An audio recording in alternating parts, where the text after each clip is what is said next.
with our clients, and here's one that is a little bony. And we're thinking about how we're going to position them.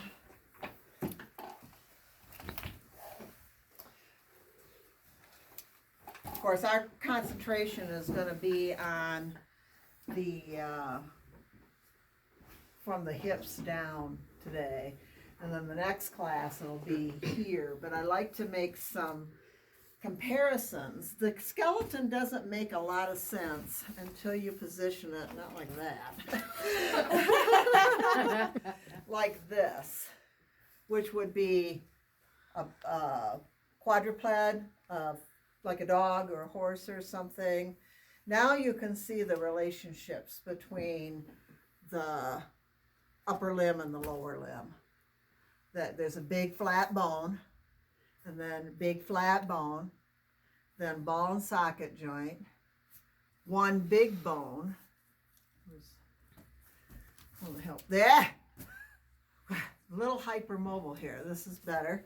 One big bone comes out of this ball and socket joint, comes down to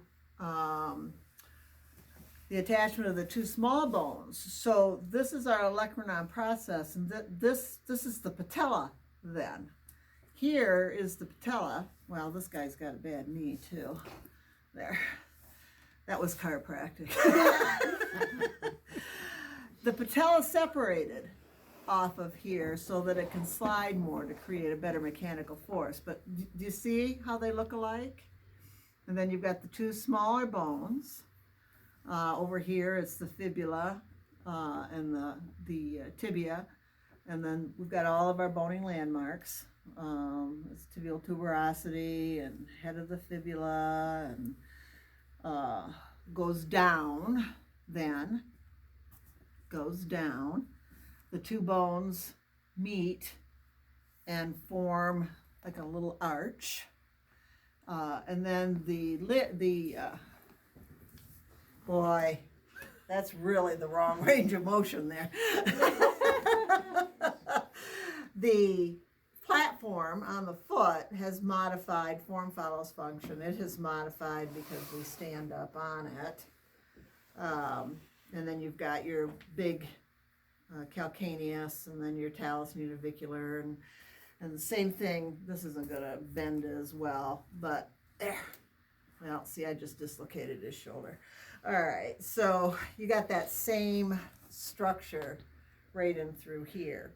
Now, this is helpful to figure out when you're trying to learn the bony structures and the muscles and all of that, because if you can understand the basic form of one limb, you've got them all.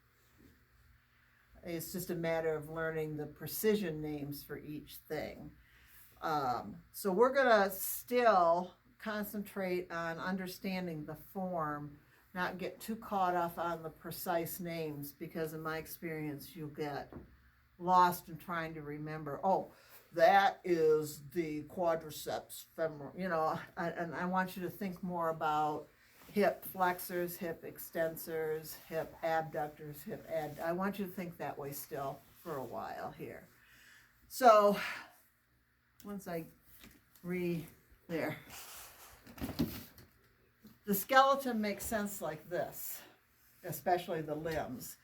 Then the torso itself, which will be our third class, in here, this is where all of the viscera is at. This is where all the things are that keep us alive. You could take this whole thing off, the scapula, the ilia, ischium, these form together right here. You can take that all off and just have this part, and all of the organ structure, no head.